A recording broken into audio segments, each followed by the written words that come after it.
மேலே போட்டிருக்க omni 2016 2 owner. LPG இருக்குது, என்டாஸ் கிடையாது. வண்டியோட விலை வந்து 2,55,000 சொல்கிறாங்க. நேரில் வாங்க, அனுசரித்து கிடைக்கும். வண்டி பார்க்க வேண்டிய இடம் வந்து தென்காசி மாவட்டம் பவுர் சத்திரம்.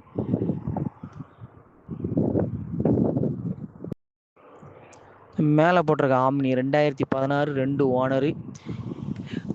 எல்பிஜி இருக்குது, என்டாஸ் கிடையாது. வண்டியோட விலை வந்து 2,55,000 சொல்கிறாங்க. நேரில் வாங்க, அனுசரித்து கிடைக்கும். வண்டி பார்க்க வேண்டிய இடம் வந்து தென்காசி மாவட்டம் பவுர் சத்திரம்.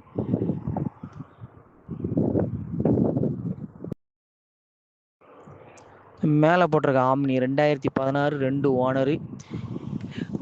எல்பிஜி இருக்குது, என்டாஸ் கிடையாது. வண்டியோட விலை வந்து 2,55,000 சொல்கிறாங்க. நேரில் வாங்க, அனுசரித்து கிடைக்கும். வண்டி பார்க்க வேண்டிய இடம் வந்து தென்காசி மாவட்டம் பவுர் சத்திரம்.